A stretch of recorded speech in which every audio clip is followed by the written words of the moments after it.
नमस्कार दोस्तों, मैं अजय सिंह स्वागत करता हूं आपका आपके अपने चैनल इग्नू वाला में।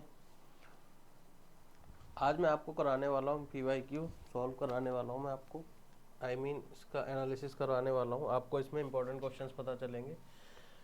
और सब्जेक्ट का नाम है, हमारा कोड का नाम है MPSC 007 मास्टर्स ऑफ पॉलिटिकल का कोर्स है ये, जिसका नाम है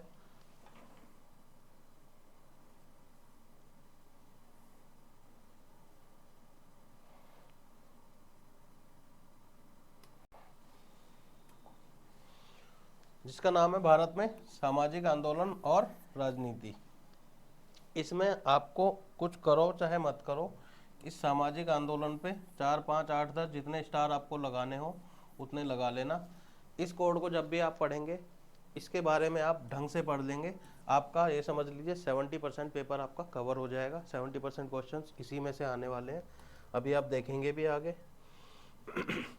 400 शब्दों में हमें एक क्वेश्चन का आंसर करना है और 5 प्रश्न हमने कम से कम इसमें करने हैं। देख लेते हैं पहला क्वेश्चन हमारा क्या है। जैसा कि मैंने आपको बताया था अभी सामाजिक आंदोलनों के तत्व के बारे में यहाँ पर बात करनी है। उसमें क्या क्या तत्व होते हैं, जैसे कि प्रेरक तत्व क्या है, किन वजहों से वो आंदोलन प्रेरित हुआ है, किन वजहों से आंदोलन हुआ है और कैसे कैसे वो आंदोलन हुआ है, हिंसात्मक है, अहिंसात्मक है, या कौन कौन सी चीज़ें उसमें उसमें क्वालिटीज़ रही हैं आंदोलन में, वो चीज़ें हम इसमें देखेंगे। इस पर भी आप स्टार लगा सकते हैं। दूसरा क्वेश्चन है हमारा, विज्ञान और प्रौद्योगिकी ने वैश्विक सामाजिक आंदोलनों को किस प्रकार बढ़ाया है। यहाँ पर फिर से सामाजिक आंदोलनों की बात हो रही है, बट किस कंटेक्स्ट में हो रही है, विज्ञान और प्रौद्योगिकी ने किस प्रकार वैश्विक स्तर पर सामाजिक आंदोलनों को बढ़ाया है।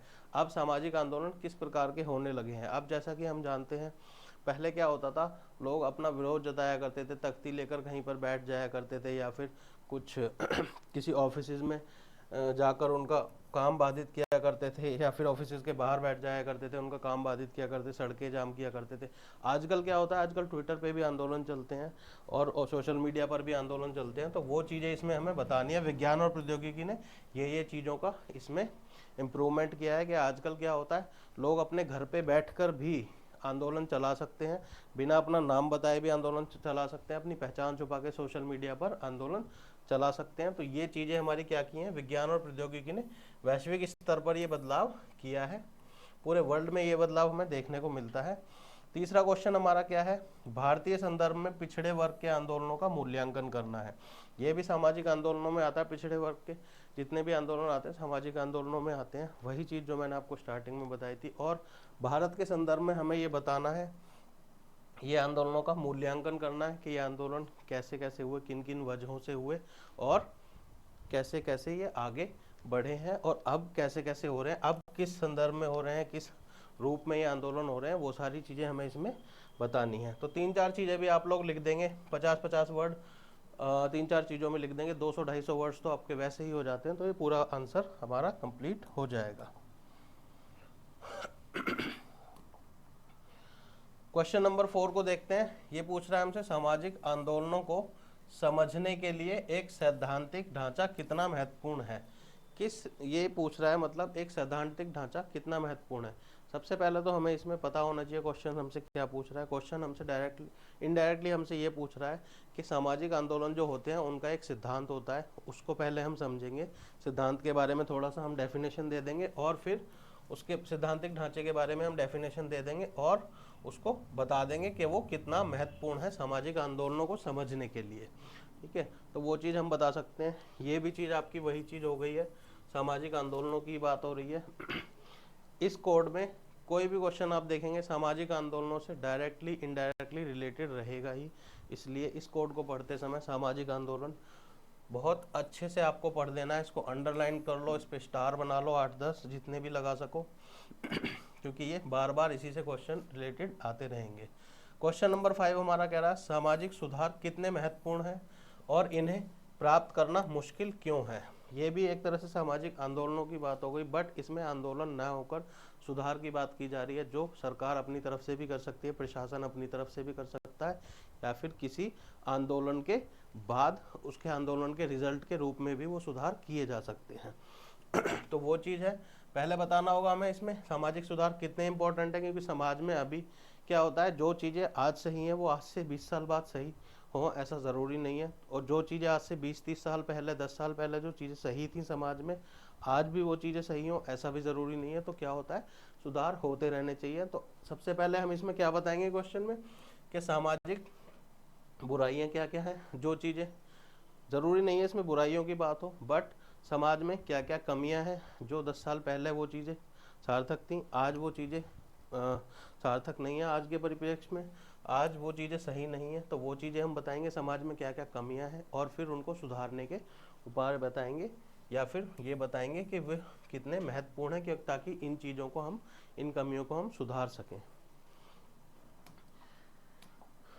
क्वेश्चन नंबर 6 हमारा कह रहा है, भाग 2 में जो है हमें 3 क्वेश्चन कम से कम ऊपर वाले 5 में से करने हैं, और बाकी 2 क्वेश्चन हम इनमें से कर सकते हैं। तो हम देख लेंगे एक बार, भारत के सुधारों के लिए जातिगत कारक कैसे और क्यों महत्वपूर्ण है। इस क्वेश्चन पे आप स्टार लगा सकते हैं। जो भी है इनमें से आप एटलीस्ट ये क्वेश्चन आप चूज कर सकते हैं, क्योंकि ये बहुत ज़्यादा इंपॉर्टेंट हो जाता है और बहुत ज़्यादा इजी भी है करना।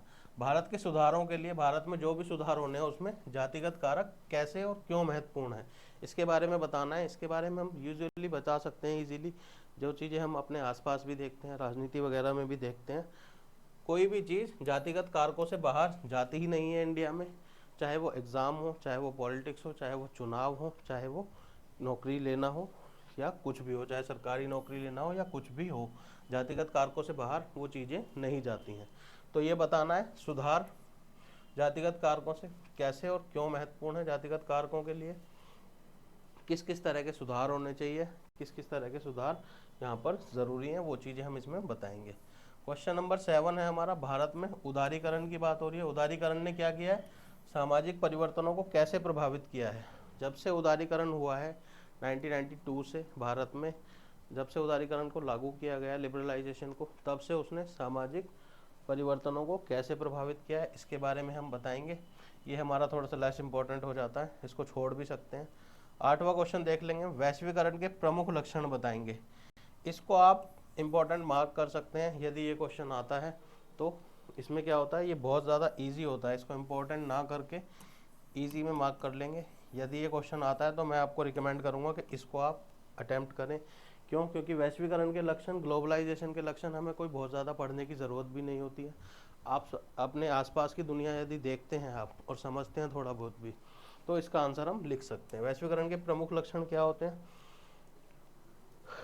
एक देश से बाहर, एक देश की जो सीमा होती है उसके बाहर सामान आ जा सकता है वैश्वीकरण के कारण, और उसमें खाली सामान की ही बात नहीं होती, सर्विसेज का भी एक्सचेंज होता है, कल्चर का भी एक्सचेंज होता है, संस्कृति का भी एक्सचेंज होता है।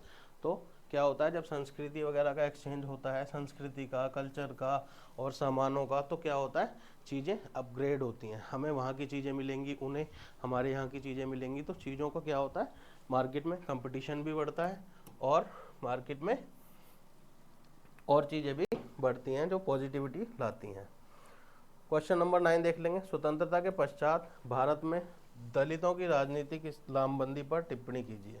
दलितों की लामबंदी कैसे की जाती है, मतलब दलितों को कैसे टारगेट किया जाता है राजनीतिक तौर पर, उसके बारे में यहाँ पर बताना है। दलितों को किस तरह से टारगेट किया जाता है। आप लोग देखते होंगे चुनावों में बहुत सारी घोषणाएं होती हैं कि हम दलितों को ये चीज़ें देंगे, वो चीज़ें देंगे, दलितों के लिए इतना आरक्षण इस चीज़ में करेंगे, उस चीज़ में करेंगे, या फिर कुछ लोग कहते हैं कि हम आरक्षण ख़त्म करेंगे। तो ये चीज़ क्या होती है, दलितों को टारगेट करके की जाती है राजनीतिक तौर पर कि ये चीज़ें हम उनको देंगे, ये चीज़ें हम उनको नहीं देंगे। इस चीज़ की, इस तरह की चीज़ें हमारी आ जाती हैं। ये भी क्या है, हमारा एक तरह से समाज का ही प्रतिरूप है। सामाजिक आंदोलन तो नहीं कह सकते इसे, बट सामाजिक सुधारों में इसको हम एज एन एग्जाम्पल यूज़ कर सकते हैं। क्वेश्चन नंबर 10 देख लेते हैं, इसको आप इम्पोर्टेंट मान लीजिए। ये 9वां और 10वां लगभग एक ही तरह के क्वेश्चन है, लैंग्वेज थोड़ी सी अलग है। क्या कह रहा है, ये भारत में आरक्षण की राजनीति का विश्लेषण कीजिए। आरक्षण की राजनीति के बारे में बताना है, जैसा कि मैंने अभी आपको बताया वही चीज़ आप इसमें भी लिख सकते हैं, और बाकी आपके इम्पोर्टेंट क्वेश्चंस ये सारे हो जाते हैं।